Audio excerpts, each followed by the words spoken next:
Welcome to On the X. My guest today is Dr. Tracey Marks, a psychiatrist, educator, and corporate speaker who has spent over 20 years helping high-performing individuals navigate the pressures of modern life. She specializes in translating complex brain science into practical strategies for managing anxiety, avoiding burnout, and building true mental resilience. Dr. Marks is also the author of Why Am I So Anxious?, a guide that explores the roots of anxiety and offers actionable tools for reclaiming focus and balance. Today, we'll explore not just how to cope with stress, but how to understand your brain in a way that allows you to thrive under pressure. So here we go with Dr. Tracey Marks on the X.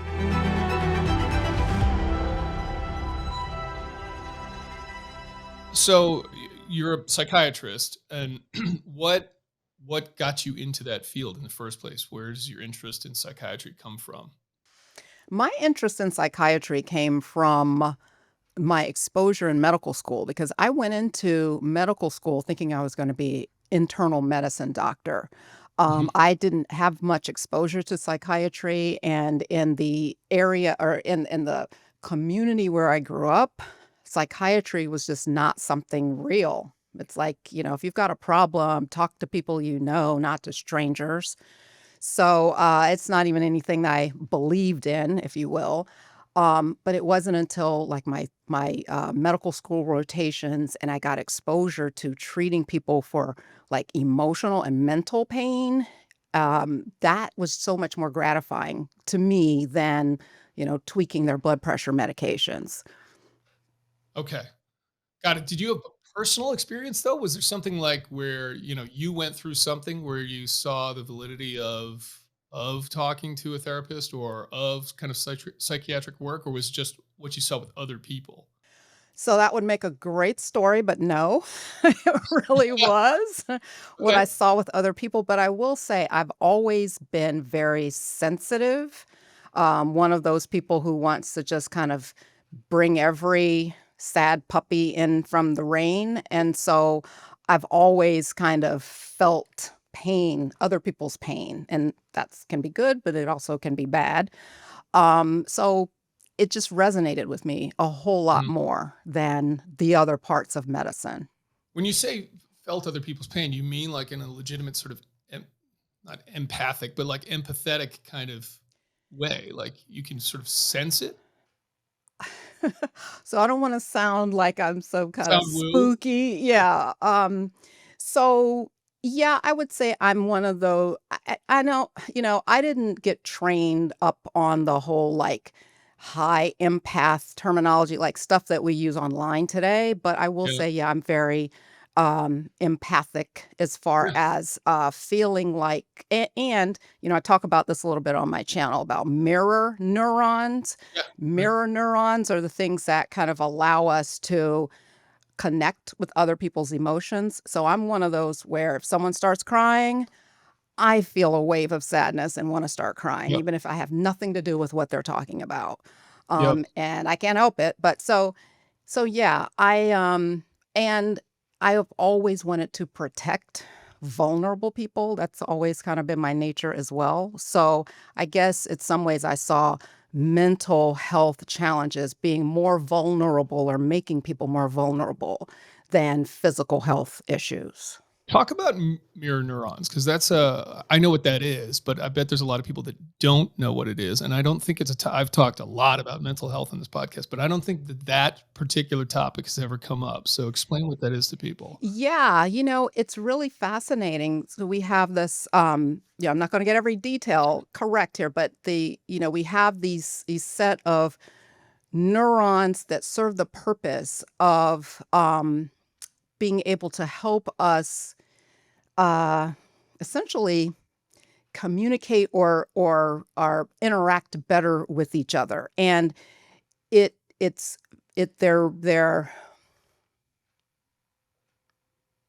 they're more utilized in development as part of a way for children to be able to mimic the behavior of their caretakers. So it's actually a way to teach us how we're supposed to behave. Our brain is made up of tons of circuits, and different nerve paths have different functions in our brains. But anyway, these particular set of um, pathways help us be able to learn. It's kind of our learning phase or learning system. Yeah, got it. What is a neuron actually? It's one of these things too that I think of like that term is thrown out there all the time and people talk about neurons and I don't even think most people know what they're talking about. And I Yeah. don't know how much actually it's a good question just more broadly on that is as a psychiatrist, I don't know how much you get into neuroscience because those are obviously different things, right? Psychiatry is mainly dealing with behavior, whereas neuroscience is more biology, I believe. But correct me if I'm wrong on that. Yeah. So psychiatry is a little bit of both. There's the Okay. whole mind brain connection. So, Right. and that's, I think, one of the unique aspects of our specialty is that it's both. So, in medical school, before I even became a psychiatrist, so everyone in medical school has exposure to neuroscience and Hmm. neuroanatomy as part of the curriculum. But then then once we graduate, everyone kind of goes off in their own directions as to what they specialize in. With psychiatry, it's about it's about aspects of the mind, but also the clinical part of it, the part that, that makes us doctors is taking into account how your brain or illnesses or things that affect your brain affect your mind as well. Yeah. So there's that connection between both of them, with the brain being the organ and your mind being essentially like the software that controls the Yeah. brain. I was going to ask you that question, how you distinguish between mind and brain, because I have my own way that I distinguish it. Is that how you do it, hardware versus software? Yeah, that's how I think of it. Okay. Okay. Go back to the neuron thing though. Like, I mean, again, this is something that you hear. I mean, people all the time will just throw out stuff about your neurons, and and I'm sure if you dug in on that, most of them would be hard pressed to actually explain what that is, myself included. So give Yeah. a little So let me see how good of a job I can do this. So put you essentially, on the spot, but yeah. So the a neuron is just really a brain cell. That's kind of the most basic way to think of it. But our brain is made up of cells. It's really a huge electrical circuit, but those circuits are made up of different nerves, and which we call neurons. The neurons have a cell body.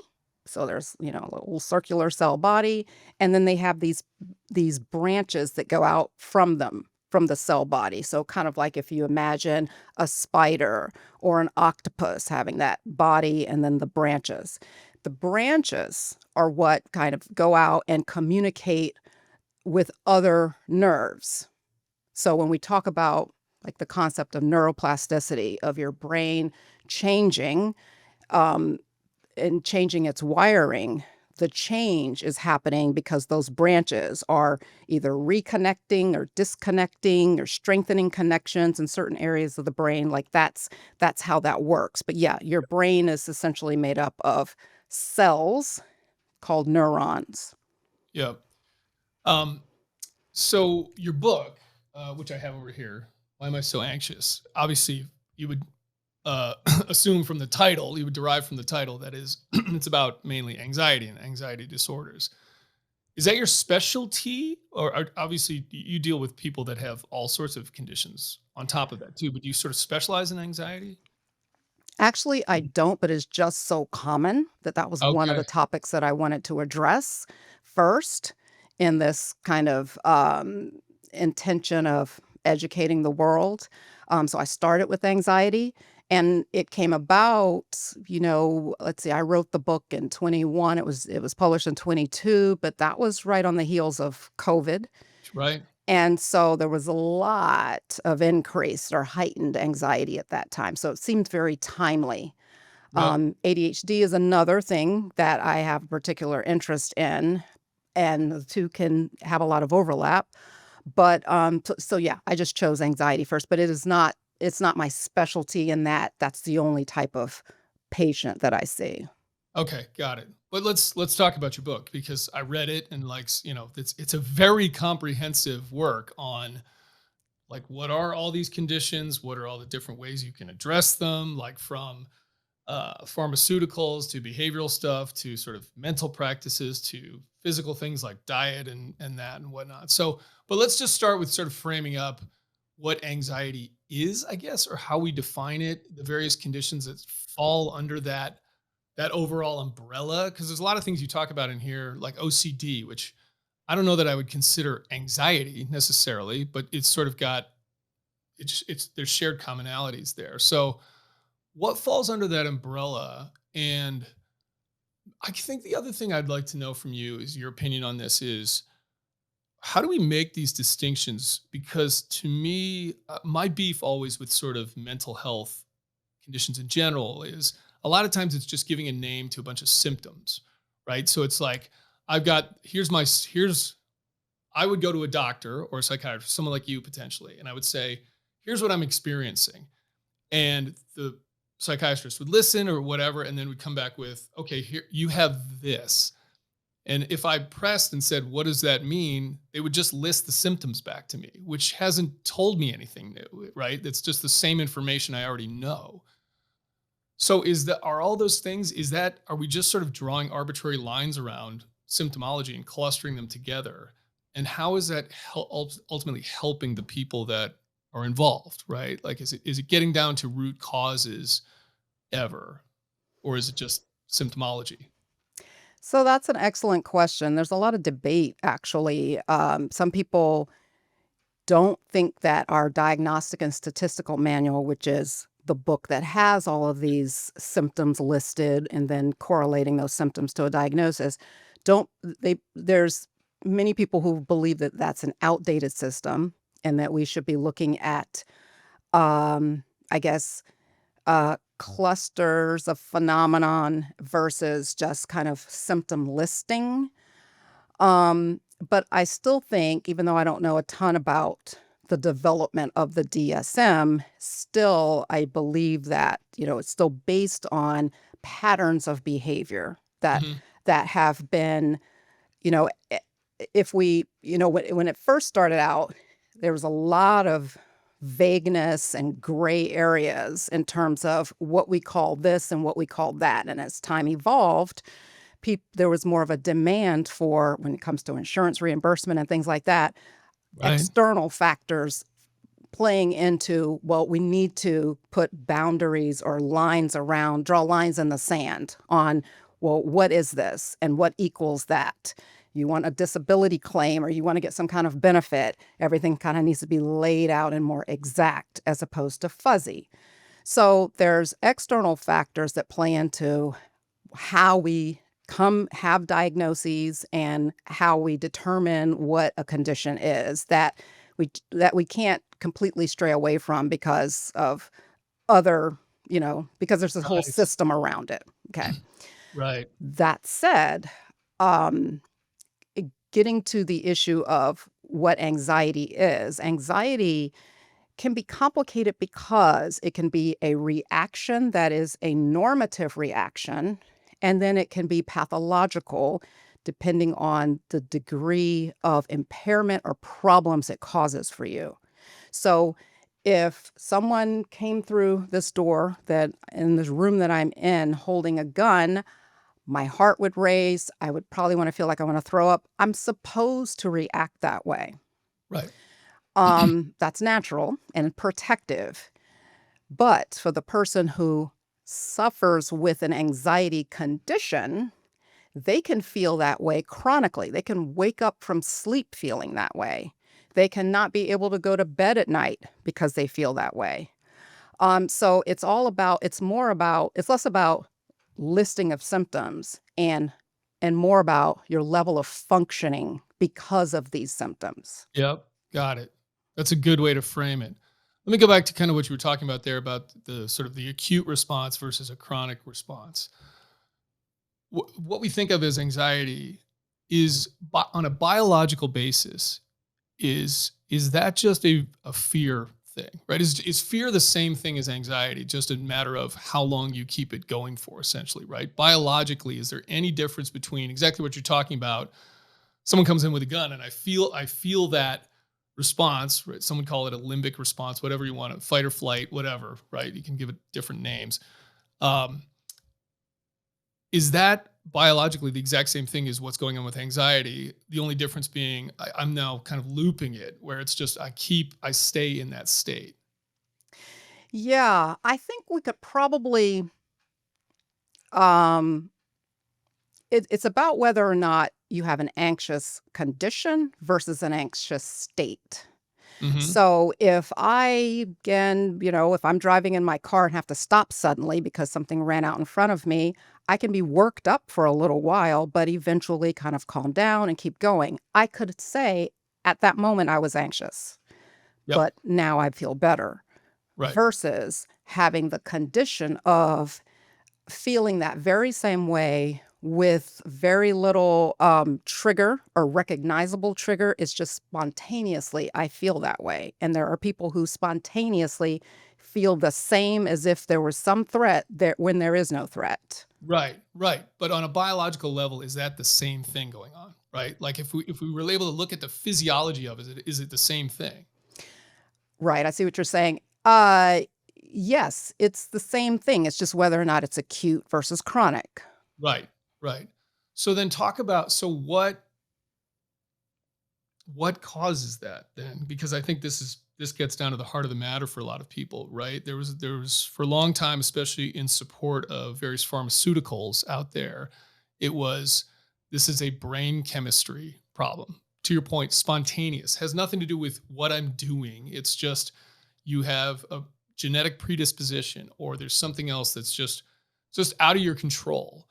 And I think that's been called into question for a lot of people. Not to say that pharmaceuticals can't be part of the solution here. You talk about various ones extensively in your book, like this one for this, and like you really go into detail on those things.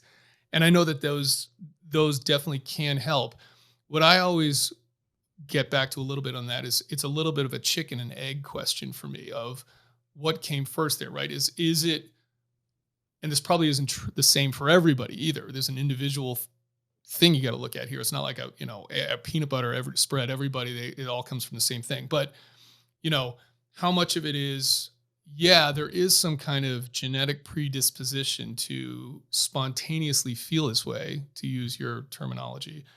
How much of it is it's my response to the situation, right? It's a behavior that I'm engaging in. And then, that can make my head spin because I go, okay, but then is the behavior also just predetermined right from my brain chemistry kind of thing? But we do know that our behavior can impact our brain in response, right? What we do can yeah, impact our brain for better or worse. So you've done a lot of work in this field. Like what's your stance on that, right? Like these conditions, if we want to call them that for people, how much of it is sort of predetermined biology and how much of it is behavior and where do you draw the line between those two things? So it's not that simple to draw a line because Yeah, oftentimes it's a mixture of a lot of things. right. So yes, you can be genetically predisposed to have, say, on a biological level, an overactive amygdala. The amygdala is kind of the fear center, and so you can just be wired to be more sensitive to threats and perceiving things as threatening, having less tolerance for uncertainty, um, and versus someone else who, you pretty much just got to wake them up to get them to realize, hey, this is something that's not good here. Get worked up about this. But then you can also learn to be anxious Right. behaviorally. So you can grow up in a family where there's lots of worry and fretting, and you can learn to catastrophize. So that's a thought process that can perpetuate anxiety where you naturally just kind of knee jerk think of the worst case scenario. Right. Yep. Right. So in that oh, sorry, keep going No, if no, there no. was Go ahead. there. Yeah. So like in that context, then is it basically just like any other skill, right? Like if you think of a skill, someone might be predisposed to be a great musician. They're talented in that regard, which means they just have a natural proclivity to be able to play an instrument. And I know people like this where they're incredible musicians and they worked very hard at it, but the reality is they were also just kind of naturally good at it, right? That's talent. So can you think of talent in sort of a negative way too, where it's like you have a natural inclination to be that way, but at the same time, if you don't engage in the behavior, it won't come about, right? The same way you think of a musician, it's like I might have a natural ability to play a guitar, but if I never pick up a guitar and play it, I'm never going to know how to play it, right? Is it Mhm. basically the same thing?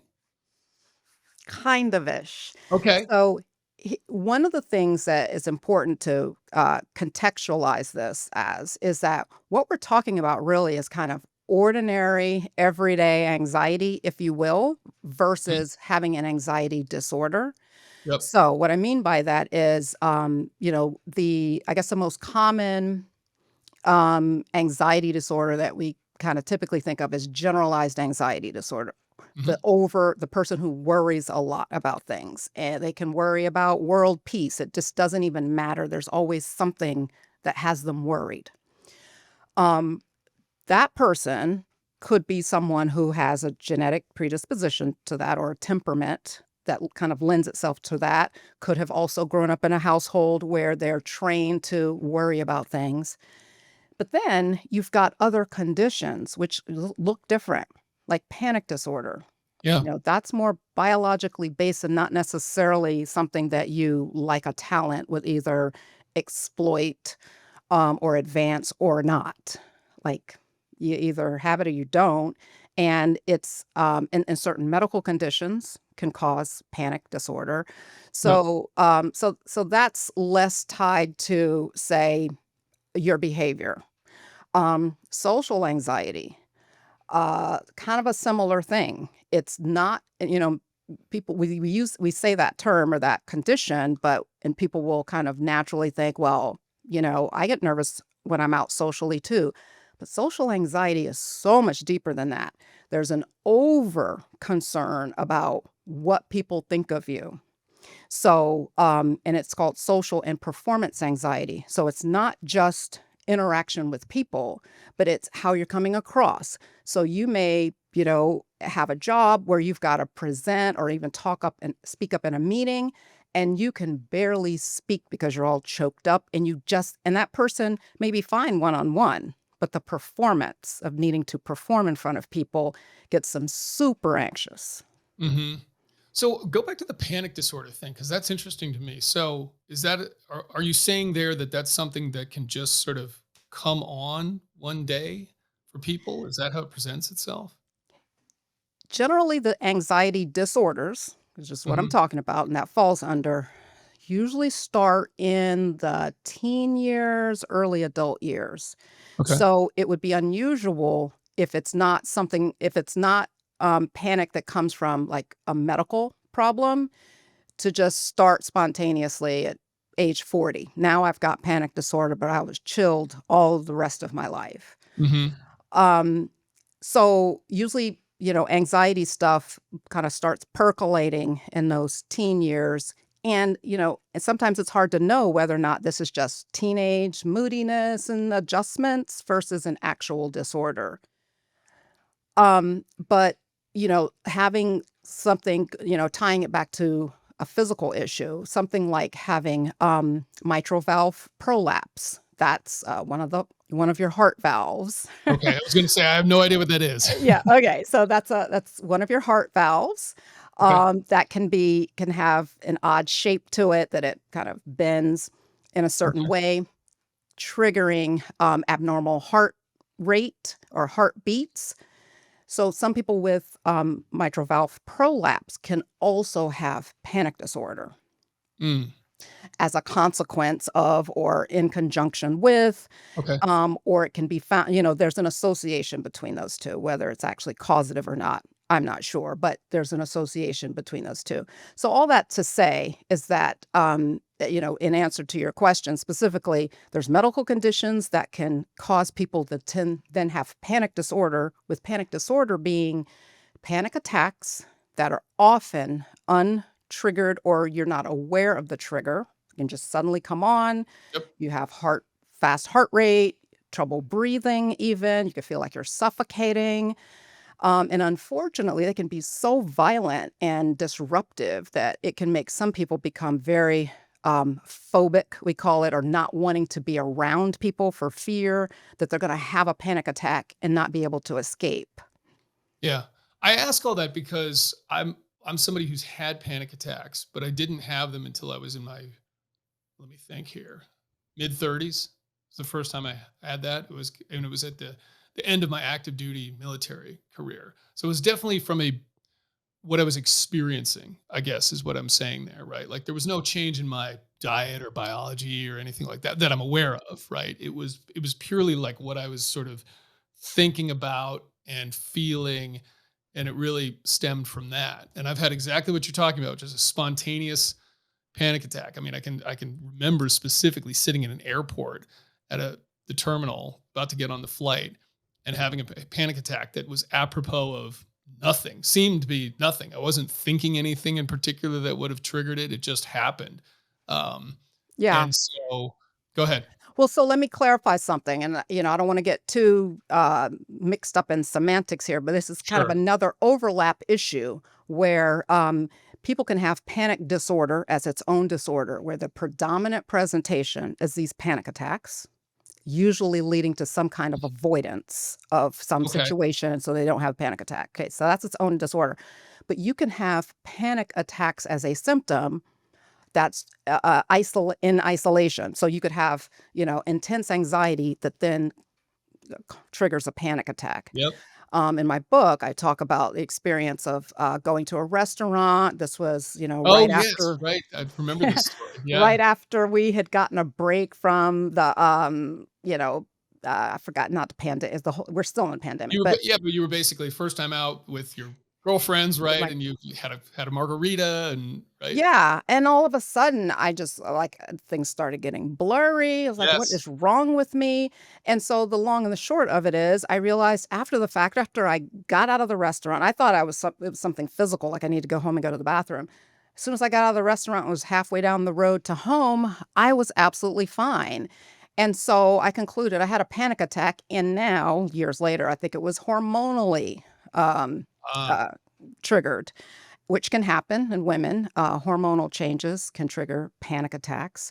So there's just kind of another example of how a physical thing can lead to this symptom or this entity of panic attacks without it necessarily meaning that you now have this permanent anxiety condition of panic disorder. got it. Okay. Well, so let's talk about, I mean, I'm sure people listening to this would be like, that's great. Let's get into what we do about all these things, right? Because like ultimately that's what they want. Uh Myself included, actually. So how do you see lots of people? How do you approach this? Because in your book, you spend an entire chapter talking about the sort of pharmaceutical approach. You have the I would call it kind of like physical diet and exercise approach. You have kind of mental mindfulness approaches, breathing, and behavioral stuff, and all that stuff kind of intertwines too, obviously. So Mhm. where do you start with people? And I'm sure it's not the same with every person that comes through your door, but how do you've got this big, this medicine cabinet of all these options that you can do with people. Where do you start? How do you assess what they need and what you might pick from first? Okay. So there's a kind of a couple approaches to this. There's the approach of me as a doctor seeing someone who's coming to me because they're having anxiety. And then the person who on their own is trying to decide, do I even need to see a doctor for this issue? So I'll start with that person of how do you know that this is something that should be addressed with medication or addressed with interventions and tools, self-help type stuff. And that would be answering the question or looking at how much disruption is this causing to your life and how do you respond to these self-help tools. Someone with, let's say, OCD, going back to that for just a second, it used to be classified as an anxiety disorder. Now it's in its own category as a compulsive disorder, but it's still very anxiety driven. So someone gets worked up, and now they've got a whole bunch of more compulsions and things that they're doing and obsessions. So it can kind of come and go in waves depending on how anxious they are. That person is unlikely to respond adequately to meditation, someone with OCD. They probably do need a medication management, or there's other kinds of treatments too for OCD. So how impairing is it? Are you like having trouble getting your work done? Are you not eating because you're always nauseous? Things like that. From If you decide to go to a doctor, so from the doctor's point of view, my point of view, if I see someone and um, if they are so anxious that they are like really having trouble functioning, getting their work done and whatnot, I would suggest taking a medication to just turn down the dial. Because if you're too anxious, you're not like almost pathologically anxious, like too anxious, you're going to have trouble engaging in the self-help tools. You're just not going to have, the capacity to do them because you're just too anxious. That would also be for someone who tells me they're not sleeping. They're sleeping 1 or 2 hours a night because their mind is racing at night. Yep. They may be able to try journaling at night to offload some of their thoughts, or increasing their exercise so that they can be more relaxed during the day. Like, they can try those things, but if they told me that nothing that they've done is helping, that's when it looks like perhaps you should consider medication. And starting on medication doesn't have to mean you're permanently on medication either. It could be that you're in a season of life where the anxiety that you experience that may have been just kind of a day-to-day thing and a vulnerability toward being anxious has now become overwhelming and made it hard for you to function. You get put on medication, it improves. Because it's improved, now you have more mental capacity to work in lifestyle factors to also support the reduced anxiety. And then at some point, you offload the medication and continue with your lifestyle choices. Are there specific medications that you find work the best? And obviously there's different things going on. So I know that's not necessarily the same for every single condition out there, but is there a sort of your go-to medication out there? Yeah, so my new favorite is actually Lyrica, or pregabalin is the generic name. Okay. The kind of the gold standard that we would start with are the antidepressants, selective serotonin reuptake antidepressants like Prozac and Zoloft and Lexapro. The problem with those and you have to take them every single day. Hmm. The problem with those medications is side effect issues. So people will have weight gain. It affects sexual functioning in some people. So there's lots of side effects. They're very well tolerated in general, but still they can come with a lot of side effects that people just don't want to deal with. And then so aside from that, and another very I think impacting side effect is emotional blunting. That's less popularly discussed, like with the drug manufacturers, but it is a real thing. The higher you can go up on the doses, you can start to have this feeling like you're not very responsive. You're just kind of like a zombie going through life. And that's usually a deal breaker for people. Sure. Yeah. So that said, the benzodiazepines like Xanax, Klonopin, those are supposed to be used as, I call it, a break the glass medication for like extreme anxiety that you don't want to have to call 911 to take you to the hospital. So you take this pill instead to be able to calm down. But ideally, it shouldn't be your day-to-day medication for daily anxiety. It's rare, infrequent, extreme anxiety. So given that those aren't supposed to be used every day, Lyrica is fairly new to the game. I'd say maybe 5 years or so that it's gotten more popular. It's an anticonvulsant, similar to gabapentin, or Neurontin is the brand name for that. And it's FDA approved for fibromyalgia. So Oh, it is okay. being used off label though to treat anxiety. And I've had really good results with that.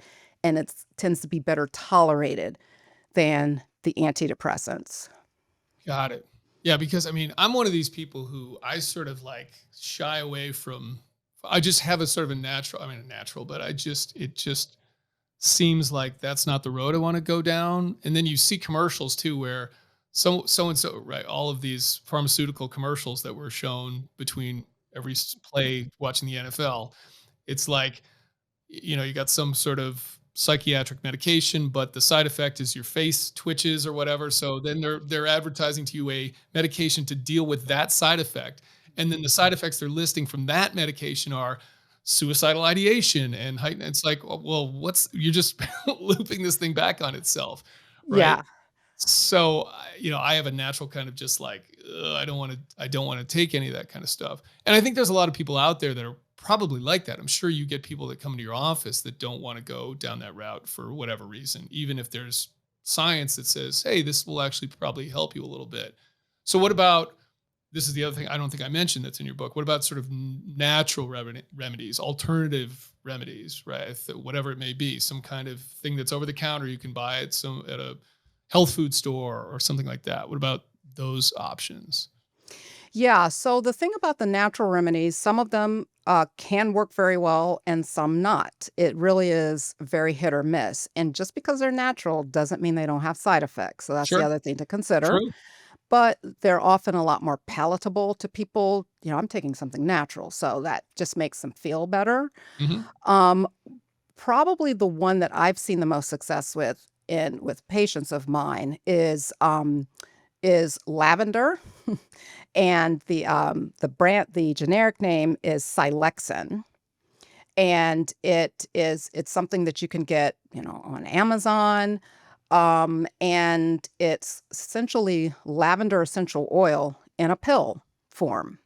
Ah, And Silexin is the trademarked name that the company who put it together has, but I think and that's like its generic name, but it's like something like um, I forget the Amazon name, but yeah. uh, at any rate, so and it has been used in studies, comparing it head to head against some benzodiazepines, which is not a typical thing for natural remedies to have been put through that kind of rigor of testing against traditional medications.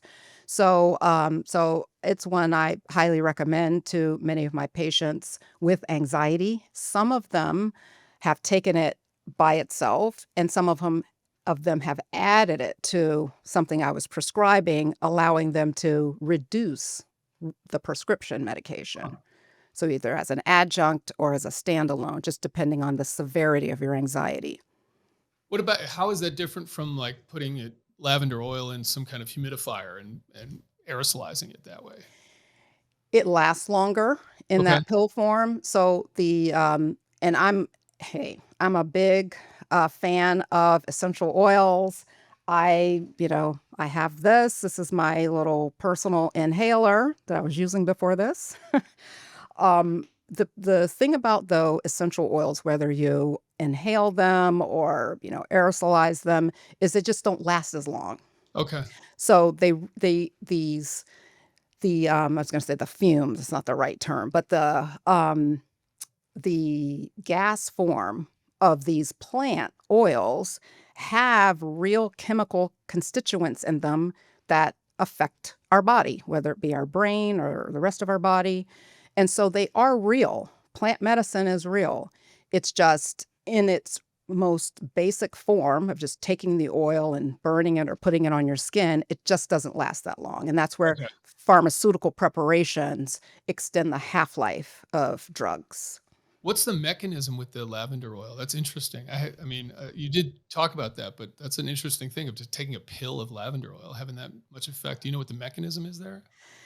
Yeah, it's so I don't remember the exact mechanism.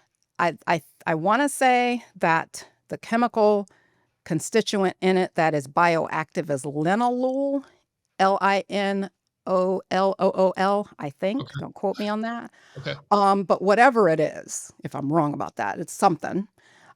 Those those organic compounds have exert their calming effects similar to affecting our parasympathetic nervous system like other anxiety drugs do. So Okay. it's a similar mechanism of action. Again, we're kind of left with how long does that effect last?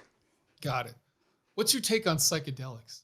This is all the rage in the veteran community. Certainly, this is our world where I operate a lot, and look, I've seen a lot of positive outcomes, not necessarily for I would say anxiety specifically, but just mental health in general from this. But not always the case. I know of negative outcomes as well. What's your feeling on it? I love this psychedelics. That's sweet. Love it. That's great. I didn't Okay. know what you were gonna say. I was like, I don't, she might be like, no, don't do it, but that's awesome. No. Okay, so let me clarify because I still have a medical license I've Right. gotta Of keep, course. but Yes, of course. Need a copy um, there. so I love the concept of them and I completely embrace them um for with the official application of them. Mhm. Meaning, so microdosing mushrooms, I don't really have much to say about that. But psilocybin being packaged up and studied and potentially coming to market, I wish it would be tomorrow, but it's not ready yet.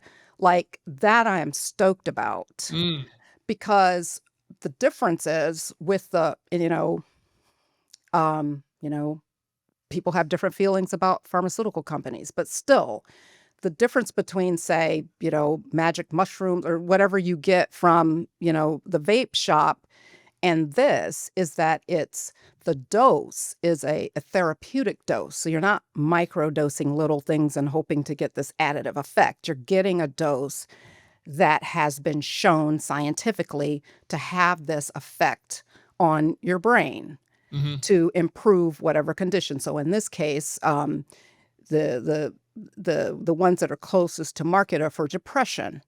So, instead of Lexapro or any of the serotonin agents taking at least 2 weeks to see some type of effect and then up to 6 weeks to see its maximum effect, that's kind of the standard.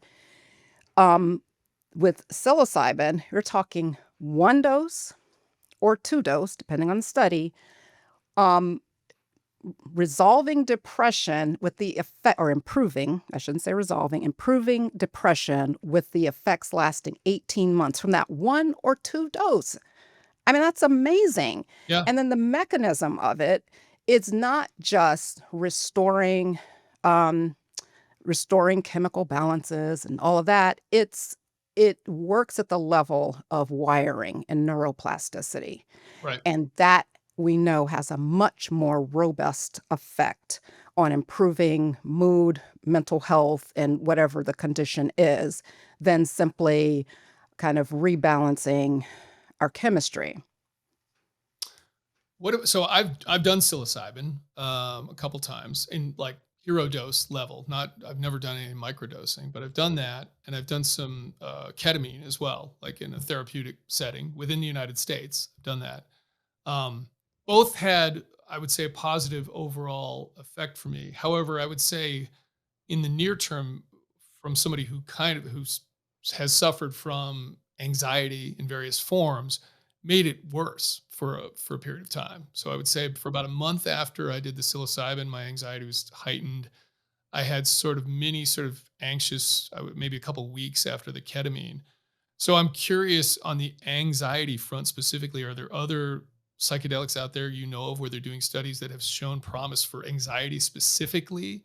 You know, whether it's, I don't know, MDMA or ibogaine or 5-MeO or whatever it might be. Yeah, it's been a little while since I've looked at the research on this to see what's coming. I know there was a lot of promise or hope for MDMA, and looks Yeah, like they failed at the last, really. at What the we failed finish in line. what regard? Sorry, failed in getting the approval. Oh, okay. Okay. Yeah, sorry, not failed in Well, because effectiveness, but MDMA is one that it's like the love drug, right? It's ecstasy, so it's got that, and I think there is some science there that says it has an effect on your amygdala specifically, where it's like kind of calming and that kind of thing. So yeah, that's one that I've always thought might show promise. yeah, and it was showing a lot of promise for treating, PTSD, Hmm. trauma, and which is hard to treat, so that's like, "Oh, that would be absolutely amazing," and, last I heard, again, I haven't looked lately, but the last I heard, it had, like, kind of stumbled across the finish. It didn't even get across the finish line in terms of, like, its final stages of, approval with the FDA. They kinda had to go back and redo some of their trials.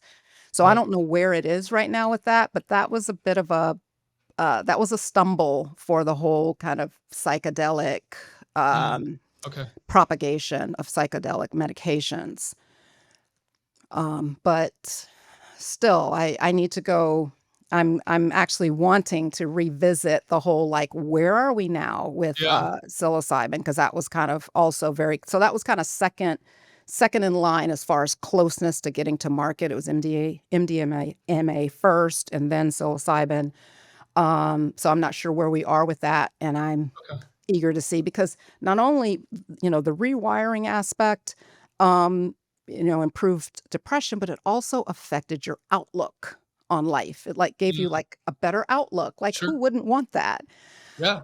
Ketamine, yes, I'm also a fan of ketamine, um, for treating depression mostly. I've actually had, some bipolar patients, get ketamine as well and Okay. have it, improve their depressed phase because bipolar depression is typically harder to treat than unipolar depression. Hmm. It's easier to bring someone down from mania than to pull them up out of depression. Okay. So, but with all of these drugs, with the psychedelics, there's going to be safety issues. I Sure. anticipate there being lots of regulation around it. So, as wonderful as they sound, the practicality of people actually getting their hands on the prescription level of these may be more difficult. Sure. What about things that are not drugs, so to speak, but are therapies, where whether it's hyperbaric oxygen or TMS, right? Whatever that is, transcranial magnetic stimulation. Is that? I think that's what it stands for. Yes. Um, Things like that. Yeah, so TMS, transcranial magnetic stimulation, also works at the level of changing wiring. Hmm. It is, and it's very effective for depression. There's also an OCD protocol for it, which OCD is very difficult to treat, so I'm happy about that. However, it is still not as good as ECT, electroconvulsive therapy, which has a bad rap. It People sounds just bad. don't like it. Sounds terrible. We have never gotten over one, who flew over the cuckoo's nest. Right. We haven't gotten past that. So it just really, but it is superior to, TMS. Ketamine is on the level of ECT. Okay. TMS though, so you don't get as many or as much, memory impairment from it, but it's very high maintenance. Like, you're talking 5 days a week for, Yeah. like, 6 weeks. So, if you work, that may not be very convenient for you to have to go in. Now, you are able to continue working, unlike with ECT, you pretty much gotta take the whole day off. Okay. And I think that's the case probably with ketamine as well, take the whole day off. Yeah, I can. Speaking from my own experience doing it, you're kind of out for the count for the Yeah. rest of the day. You're just in a different kind of state. Yeah. Yeah. Yeah. Yeah, basically, but it wipes things out pretty So well. how does ECT work then?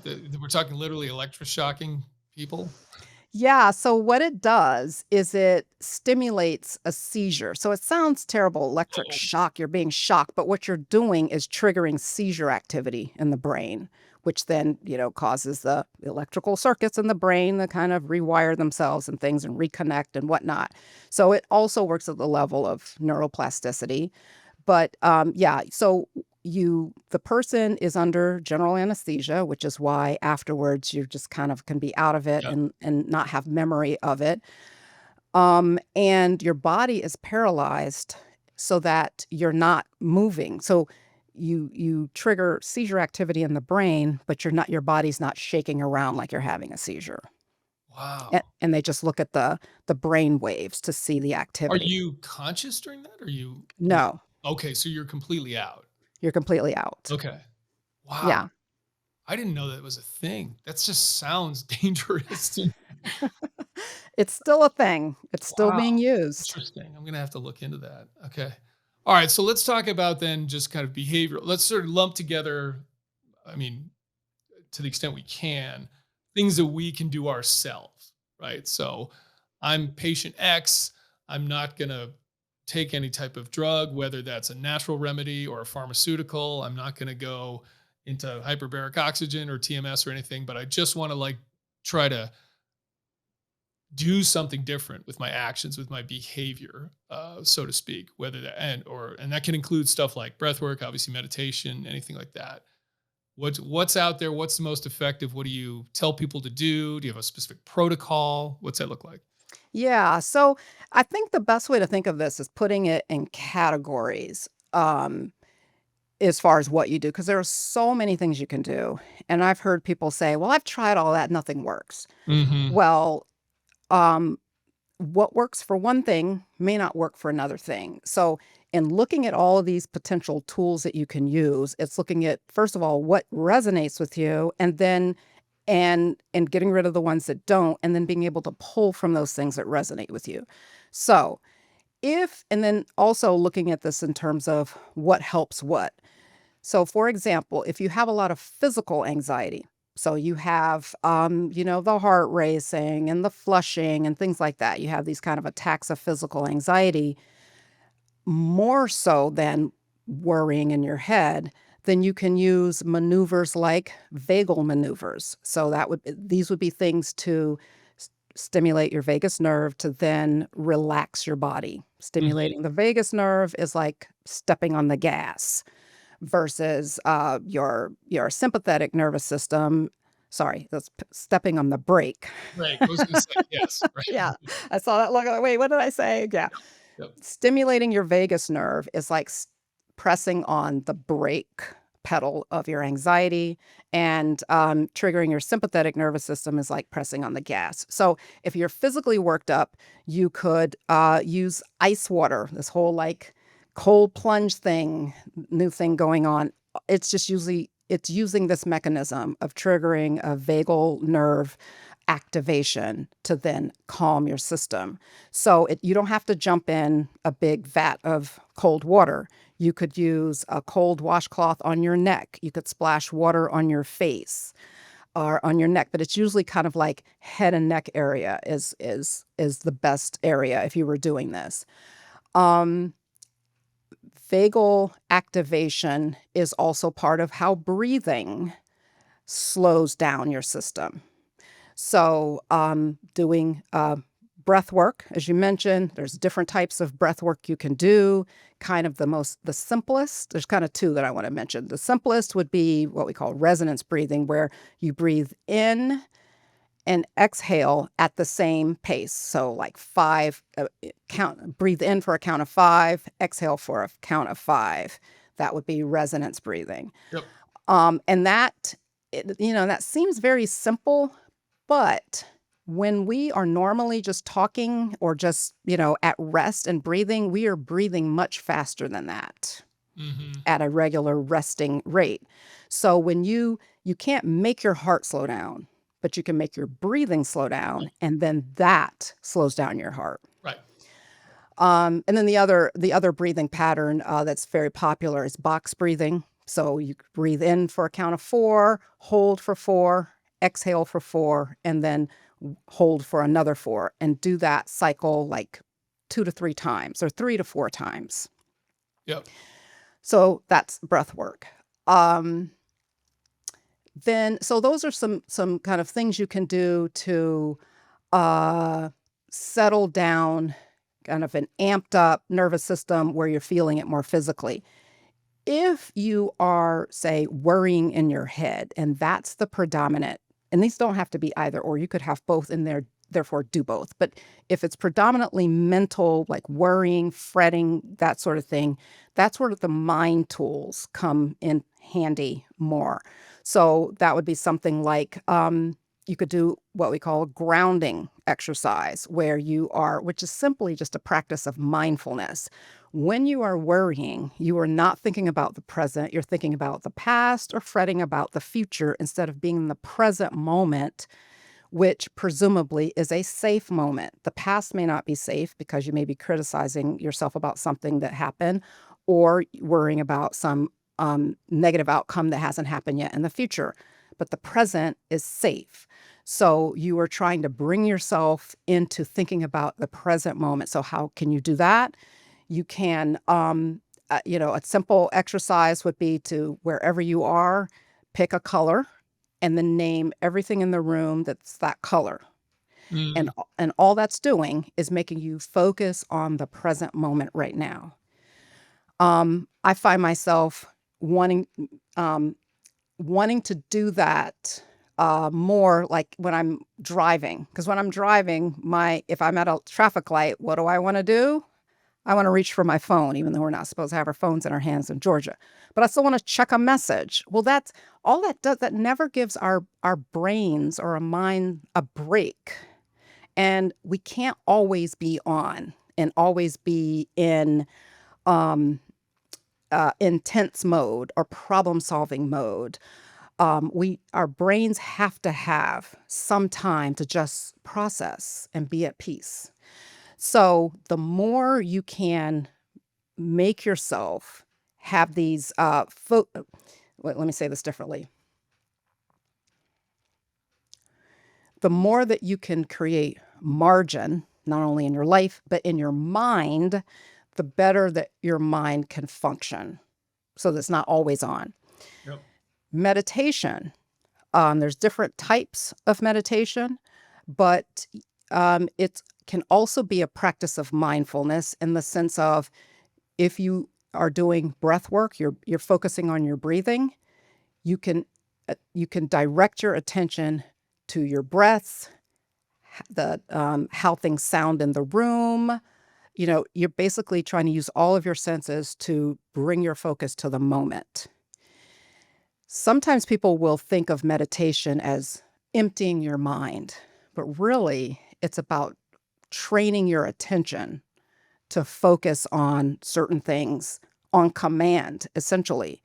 Because when we are just mindfully doing things, I'm driving, thinking about the stuff on my to-do list and da-da-da-da-da-da-da-da, the lack of control of your thoughts is stressful. And stress means increased cortisol. It increases the tension in my system, all of that. So what we're trying to do is gain more control over our thoughts. And that's where meditation helps, is giving you more control over your thoughts so Right. they don't run away from you. You mentioned the vagus nerve stimulation stuff. They now make like things that stimulate your vagus nerve, and I don't even know exactly how they work. I've seen things they put on people's necks, and it does something there. Do you have any experience with those things? Are those just gimmicks, or do they actually do anything? Yeah, I don't know Okay. whether or not they're gimmicks or not. They're because there's always these devices coming out. Yes. They're not FDA approved, but they somehow get approval for something, so I can't keep up with them. And I've had patients say, oh, I use this thing and it's this band on my wrist and it really helps. And then I look into it and the wording is just kind of vague as to actually how it actually works. I Right. feel like a legitimate device ought to be able to give you the science of how is this actually working Right. versus this just kind of proprietary talk and thought of this works somehow. So I'm skeptical when there's not a lot of details on some of these devices. So yeah, I actually don't know. I don't know that much about that industry of those devices. I've heard about them. I just don't know. Got it. Okay. But you can do it yourself, And one more thing about, stimulating your vagus nerve, humming is another Oh thing. yeah. Right. Yep. The there's a Yep. reason for that because your vagus nerve comes out of your head, down through your neck. And so when you vibrate your vocal cords, it stimulates your vagus nerve. Got it. Yep. I forgot about that one.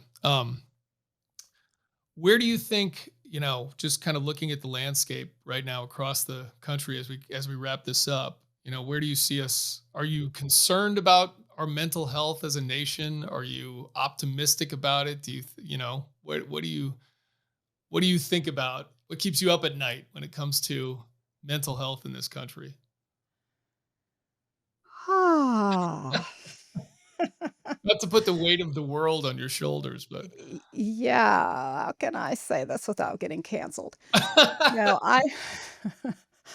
yeah, I'm very concerned about our mental health as a society, as a community. I think things are starting to feel very unsafe, Mhm. and I thought we had made a lot of progress in terms of people understanding mental health more. When I started on YouTube in 2018, like part of my goal was to help people understand their minds. And we've come a long way with that. Now you hear people talk about mental health much more. When I first started on YouTube, it was like that's taboo. We don't want to hear about that, blah, blah, blah. Well, now, everybody's talking about my anxiety, this, my ADHD, this, blah, blah, blah. Wonderful. But still, um, I think there's enough, let me put it this way, I think there's enough threats to our mental stability that it's concerning for me. Mm. And, you've got and you see it in, the acts of people, acting out their anger. Um I don't think that that's just, isolated incidences of people with issues. I think it speaks to a bigger threat, a percolation of anger and hatred and things that are very unhealthy for all of us. Yep. Yeah, I tend to agree. All right. So, well, let's end on a positive note then. What gives you hope, in that regard? What gives you hope for the future in terms of our improved mental health moving forward? So what gives me hope goes back to what I was saying about as a group of people becoming more educated on mental health and therefore being more open to being intentional about taking care of our mind and our brain, understanding it, and wanting to nurture it. I think the proliferation of information online has helped people take more responsibility for the mental health. And I think if we want to improve the world, we start with ourselves. So you change the individual and then we all change. Yep. And that's the way we improve our society. So the more people are intentional about improving themselves, the better for all of us. Yep. Yeah, I agree. I think the thing for me is I feel like the stigma is starting to dissolve around these things where you said it yourself when you were growing up, this wasn't a thing that you did. It was like, you don't just deal with it, right? That Yeah. was basically the attitude. And I think that's changed a lot where people feel like regardless of your profession, regardless of how tough you might be in your job or in your personal life, like, yeah, you might want to worry a little bit about, not worry about, but you might want to take an interest in your mental well-being, and I think that shows promise. So, well, look, thanks for spending the time with me. I really appreciate it. I appreciate the work you're doing.